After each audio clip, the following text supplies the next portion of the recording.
ಗೃಹ ಇಲಾಖೆನಲ್ಲಿ ಟೋಪಿ ಮಾತ್ರ ಬದಲಾಗಿದೆ ಅಂತ ಮಾನಸಿಕತೆಯನ್ನು ಬದಲು ಮಾಡಿಬಿಟ್ರಿ ನೀವು. ಕಾಕಿ ಕಾಂಗ್ರೆಸ್ ಆಗಬಾರದು, ಕಾಕಿಯಾಗಿಯೇ ಉಳಿಬೇಕು.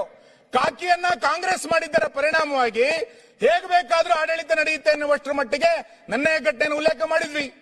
ತರೀಕೆರೆನಲ್ಲಿ ಈ ಸದನದಲ್ಲಿ ಜಾರಿ ಆಗದಲ್ಲೇ ಇರುವಂತಹ ಕಾನೂನನ್ನ ಒಬ್ಬ ಇನ್ಸ್ಪೆಕ್ಟರ್ ರೈಟಿಂಗ್ ನಲ್ಲಿ ಒಬ್ಬ ಕಾರ್ಯಕರ್ತನಿಗೆ ಕೊಡ್ತಾರೆ ಅಂತಂದ್ರೆ ಯಾರು ಆಡಳಿತ ನಡೆಸ್ತಾ ಇದ್ದಾರೆ ಕರ್ನಾಟಕದಲ್ಲಿ?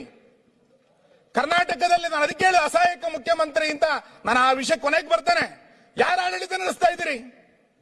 ಬಾಂಗ್ಲಾದೇಶದ ಬಗ್ಗೆ ಚರ್ಚೆ ಮಾಡಕ್ ಹೋದಾಗ ಅಲ್ಲಿ ಯಾರೋ ಒಬ್ಬರನ್ನ ಅರೆಸ್ಟ್ ಮಾಡ್ಲಿಕ್ಕೆ ಹೋಗ್ತೀರಿ. ಶಿಡ್ಲಘಟ್ಟದಲ್ಲಿ ಬ್ಯಾನರ್ ಕಟ್ಲಿಕ್ಕೆ ಯಾಕೆ ಬ್ಯಾನರ್ ಅನ್ನ ತೆಗೆದೆ ಅಂತೇಳಿ ಅಧಿಕಾರಿಗೆ ಧಮಕಿ ಹಾಕಿ ಚಪ್ಪಲಿ ಹೊಡಿತೀನಿ ಅನ್ನುವಷ್ಟರ ಮಟ್ಟಿಗೆ ನಿಮ್ ಕಾರ್ಯಕರ್ತರು ಮಾತಾಡ್ತಾರೆ ಅಂತಂದ್ರೆ ರಾಜ್ಯದಲ್ಲಿ ಕಾನೂನು ಸುವ್ಯವಸ್ಥೆ ಚೆನ್ನಾಗಿದೆ, ರಾಜ್ಯಪಾಲರು ಬಹಳ ಚೆನ್ನಾಗಿ ಭಾಷಣ ಮಾಡಿದ್ರು ಅಂತೇಳಿ ನಾವು ಒಪ್ಕೊಂಡು ಮಾತಾಡ್ಬೇಕಾ? ಇಲ್ಲಿ ಗೊತ್ತಿಲ್ಲ ಏನ್ ನಡೀತದೆ ಆ ವ್ಯವಸ್ಥೆ ಅಂತ.